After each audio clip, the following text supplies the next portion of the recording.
Hello दोस्तों, good morning. आप सबों का मेरा यूट्यूब चैनल जॉब गेट में बहुत बहुत स्वागत है। मैं आज इस वीडियो में कवर अप करने वाला हूं जो एसएससी की तरफ से 24,369 पोस्ट कांस्टेबल के लिए रिलीज़ की गई है। उसी के बारे में बताने वाला हूं कि उसका last date of online application क्या है, कैटेगरी वाइज सीटों को कैसे डिस्ट्रीब्यूट किया गया है, पे लेवल क्या रहेगा, एजुकेशन क्वालिफिकेशन क्या रहेगा। एजुकेशन क्वालिफिकेशन माध्यमिक पास है, यानी जो माध्यमिक कर लिया है वो अप्लाई कर सकता है। उसके बाद एज लिमिटेशन क्या रहेगा। सिलेक्शन प्रोसेस जो है इसका बहुत ईजी है, सिलेबस भी बहुत छोटा है, हम देखे हैं। कांस्टेबल है तो इसके लिए फिजिकल इफ़िशिएंसी टेस्ट भी होगा, यानी हाइट, रनिंग, उसके बाद चेस्ट, वेट, ये सब भी देखा जाएगा। तो ये बहुत सुनहरा मौका है, सीट बहुत सारा है, तो आप लोग जो भी इसके एलिजिबिलिटी के दायरे में आते हैं, क्राइटेरिया के अंदर में आते हैं, वो अप्लाई कर दे। माध्यमिक पास है यानी ग्रुप डी का है। तो सबसे पहले हम बताना चाहते हैं कि ये इसका आखिरी तारीख ऑनलाइन एप्लीकेशन का कब क्या है।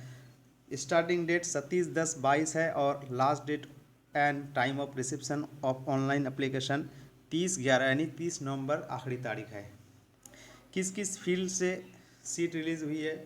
तो staff selection commission will conduct an open competitive examination for requirement of the post of constable general duty in border security force, BSF के लिए सीट है। Central industrial security force, CISF के लिए सीट है। Central reserve police force, CRPF के लिए seat है। Indo Taiwan border force police, ITB के लिए सीट है। सशस्त्र सीमा बाल एसएसबी के लिए सीट है। सेक्रेटरीट सिक्योरिटी फोर्स एसएसएफ के लिए सीट है। रिफाइलमैन जनरल ड्यूटी इन आसाम रिफाइल्स एआर के लिए सीट है। And सिफोई in NCB narcotics control bureau as per the requirement scheme, ये सब डिपार्टमेंट के लिए सीट है। ये ग्रुप डी का ही है। आप लोग जो माध्यमिक पास, जिसके पास जो माध्यमिक कर लिए हैं वो अप्लाई कर सकते हैं। सीट बहुत सारा है। इसके लिए पे लेवल क्या रहेगा। पे लेवल स्टार्टिंग सैलरी रहेगा 18,000 for the post of NCB यानी नारकोटिक कंट्रोल ब्यूरो के लिए 18,000, और बाकी जितना भी पोस्ट है उसके लिए 21,000 स्टार्टिंग सैलरी रहेगा सैलरी रहेगा। अब यहाँ हम बताते हैं कि सीटों को कैटेगरी वाइज कैसे डिस्ट्रीब्यूटेड किया गया है। तो बीएसएफ के लिए एससी में मेल और फीमेल को पहले दो पार्ट में डिस्ट्रीब्यूट किया गया है। तो मेल में एससी के लिए 1405 सीट है, एसटी के लिए 917 सीट है, ओबीसी के लिए 1980 सीट है, ईडब्ल्यूएस के लिए 887 सीट है, यूआर के लिए 3733 यानी टोटल 8,922 सीट है बीएसएफ के लिए मेल के लिए, और फीमेल के लिए 10,497 सीट है फीमेल के लिए। CISF central industrial security force, उसके लिए टोटल सीट है मेल में 50 और फीमेल में है 100। उसके बाद CRPF central reserve police force, उसके लिए टोटल सीट है मेल में 8,380 और फीमेल में 8,911। इसी तरह से तमाम सीटों को डिस्ट्रीब्यूट किया गया है। तो टोटल सीट जो है 24,369, यहाँ आप लोग देख सकते हैं ये ग्रांड टोटल जो किया गया है। तो उसके बाद वैकेंसी है, ये इंडिया के किसी भी स्टेट से अप्लाई कर सकते हैं, सिर्फ आप इंडियन होना चाहिए। अगर आप इंडियन हैं तो आप अप्लाई कर सकते हैं। एज लिमिटेशन है, एज लिमिटेशन 18 से 23 साल के दरमियान जो है वही अप्लाई कर सकता है, यानी जो 2000 से 2005 के दरमियान पैदा हुआ होगा वही सिर्फ अप्लाई कर सकता है। और एज रिलैक्सेशन भी है, एसटी एससी के लिए एज 5 साल एज रिलैक्सेशन है, यानी 5 साल अगर वो बड़ा भी होगा तो कर सकता है। ओबीसी के लिए 3 साल और एक्स सर्विसमैन के लिए भी 3 साल एज रिलैक्सेशन है।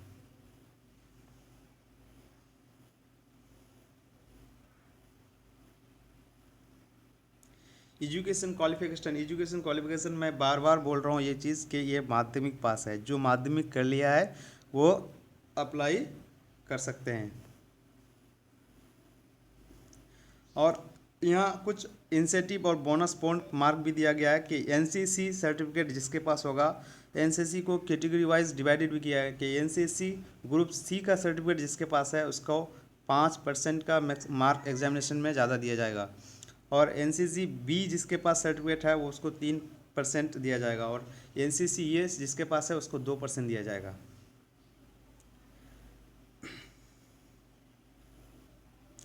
एग्जामिनेशन ये जो एप्लीकेशन फ़ी है, तो एप्लीकेशन फ़ी 100 ओनली 100 ही है। हाँ, women candidate and candidate belong to schedule caste, schedule tribe and ex serviceman eligible for reservation are exempted from payment फ़ी, यानी सबके लिए 100 है, सिर्फ ST SC ESM के लिए कोई फ़ी नहीं है, वो लोग बगैर फ़ी के विदाउट फ़ी के अप्लाई कर सकते हैं। आप यहाँ देखते हैं सेंटर ऑफ एग्जामिनेशन आप लोग जो भरेंगे तो हर एक स्टेट में इसका रीजनल ऑफिस है कि आप लोगों का अप्लाई करते वक्त या मतलब फिजिकल टेस्ट एफएनसी के लिए जब बुलाया जाएगा तो हर एक स्टेट में अलग अलग इसका रीजनल ऑफिस है, वहाँ से बुलाया जाएगा। और आप लोगों का जो एडमिट रिलीज होगा सब कुछ वेबसाइट में ही होगा, लेकिन जो फिजिकली जो काम होगा वो रीजनल ऑफिस के जरिए ही होगा। तो आप लोग अपना अपना स्टेट में ही सेंटर चूज़ कर सकते हैं। हर एक स्टेट में सेंटर को इसी तरह से डिवाइडेड किया गया है। भागलपुर ये हम लोगों का कोलकाता से सिलीगुड़ी, कोलकाता में वेस्ट बंगाल के लिए 2 सेंटर है, कोलकाता और Siliguri.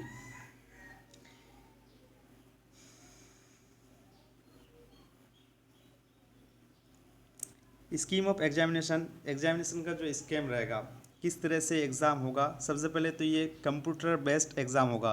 Computer based exam computer में एग्ज़ाम होगा, लेकिन ये एग्ज़ाम पेन और पेपर से भी ज़्यादा ईजी होता है। कंप्यूटर बेस्ड एग्ज़ाम बहुत ईजी है, और सिलेबस यहाँ आप लोग देख सकते हैं, सिलेबस बहुत शॉर्ट है। Syllabus general intelligence and reasoning 20 question रहेगा, 40 मार्क का, हर एक क्वेश्चन 2 मार्क्स का होगा। और general knowledge and general awareness 20 question रहेगा, उसमें 40 मार्क होगा। एलिमेंट्री मैथमेटिक्स यानी मैथ से 20 क्वेश्चन रहेगा और 40 मार्क होगा। इंग्लिश या हिंदी में 20 रहेगा, उसमें भी 40 मार्क रहेगा। टाइम्स 1 घंटा में आपको कवर अप करना है। सिलेबस देख लिए आप लोग, सिलेबस बहुत शॉर्ट है। हाँ, यहाँ एक तरह से देखा जाए तो सिर्फ जनरल ये रीजनिंग 20 और जनरल इंटेलिजेंस और जनरल नॉलेज सेम ही है, मैथ 20 इंग्लिश 20। तो अगर आप 4 टॉपिक में आपका कमांड है और आप माध्यमिक पास हैं तो आप इजीली इसमें अप्लाई कर सकते हैं, सीट बहुत ज़्यादा है।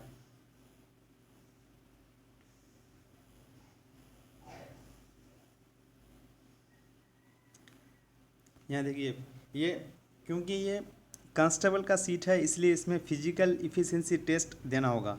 फिजिकल इफ़िशिएंसी टेस्ट में आपको मेल के लिए 5 किलोमीटर इन 24 मिनट में दौड़ना होगा। 24 मिनट में 5 किलोमीटर आप अगर आप प्रैक्टिस करते हैं दौड़ने में, सुबह सुबह एक्सरसाइज करते हैं तो बहुत ईजी है। और फीमेल के लिए 1.6 किलोमीटर इन 8.5 मिनट में है। For candidate other than those belonging to Ladakh region, यानी जो लद्दाख को छोड़कर जहाँ से भी हिंदुस्तान के किसी भी स्टेट से बिलोंग करते हैं उसके लिए वो है। और रेस बाकी जो लद्दाख के लिए है, वो जो लद्दाख का कैंडिडेट है उसको 1.6 किलोमीटर इन 6 यानी 6.5 मिनट में 1.6 किलोमीटर रनिंग करना है। फीमेल को 800 मीटर इन 4 मिनट में। लद्दाख के लिए ये कंसेशन रिलैक्सेशन है। फिजिकल स्टैंडर्ड टेस्ट में आपको क्या होगा, फिजिकल स्टैंडर्ड टेस्ट में हाइट मेल का 1.7 सेंटीमीटर होना चाहिए, 170 मीटर होना चाहिए, और फीमेल के लिए 157 सेंटीमीटर होना चाहिए। ये रिलैक्सेशन ओबीसी और एसटी ये सब के लिए हैं। जनरल के लिए हम बता दिए, चेस्ट का भी होगा अनएक्सपेक्टेड 80 सेंटीमीटर, मिनिमम 5 सेंटीमीटर। तो ये वेट माने नहीं रखता, लेकिन हाइट माने रखता है, और रनिंग टेस्ट स्टैंडर्ड टेस्ट वो माने रखता है। मेडिकल एग्जामिनेशन तो सबका मतलब मेडिकल से ही होगा, उसमें कोई वेरिएंट नहीं है। आप लोग आराम से अप्लाई कर सकते हैं, एग्ज़ाम दे के आराम से क्वालिफाई कर सकते हैं, क्योंकि प्रोसेस भी बहुत ईजी है। इसमें कोई करप्शन वर्प्शन का चक्कर नहीं है, हर चीज़ डायरेक्ट से होता है। ये सेंट्रल है क्योंकि, तो बहुत इजीली होता है।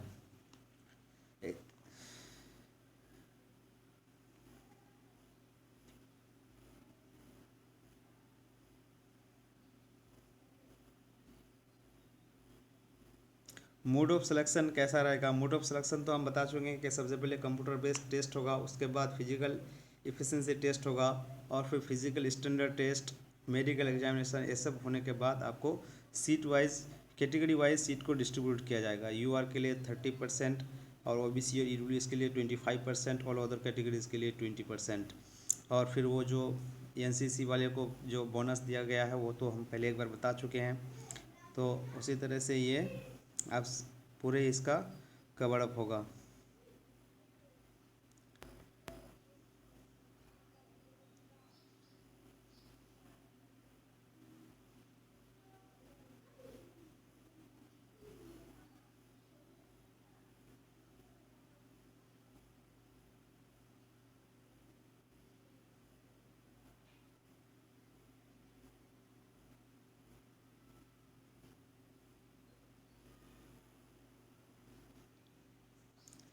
आप लोग अप्लाई कैसे करें?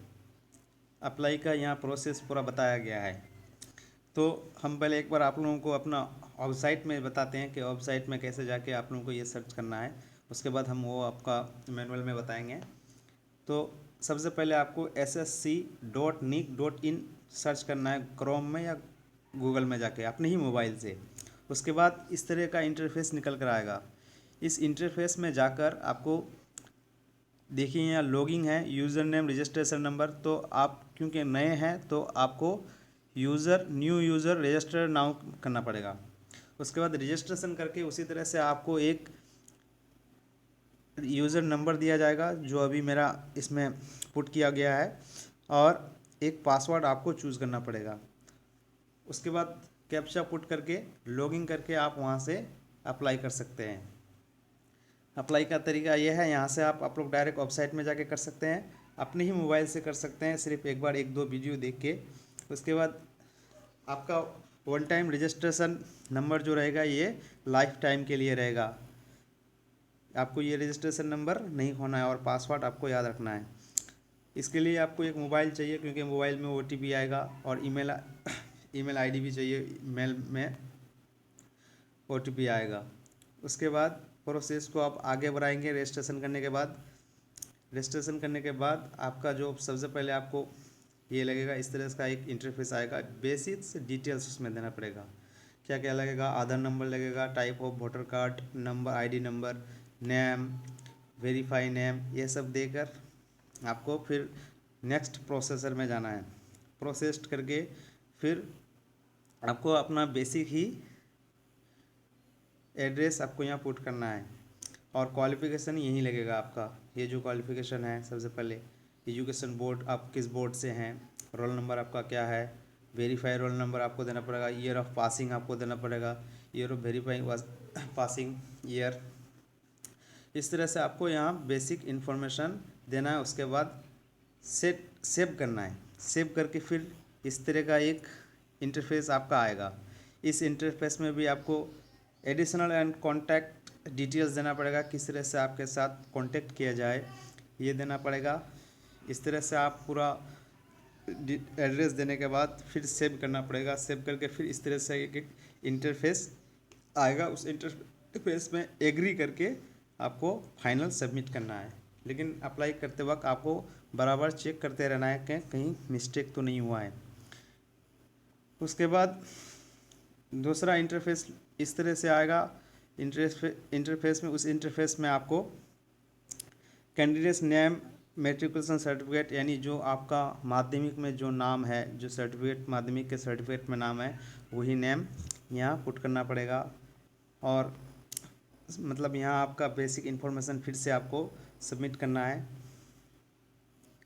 देकर सब सबमिट करके फिर एक इंटरफेस इस तरह से आएगा। उसमें ये सिलेक्ट करना है टाइप ऑफ NCC सर्टिफिकेट आपके पास अगर है तो, percentage of examination centre, prefers of examination centre.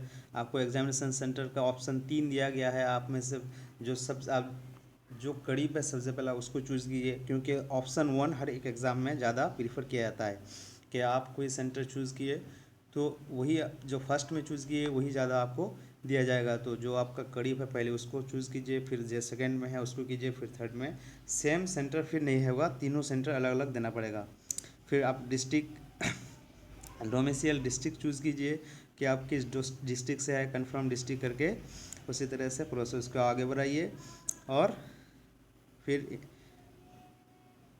फिर आप एग्जामिनेशन क्वालिफिकेशन का पूरा डिटेल्स दीजिए,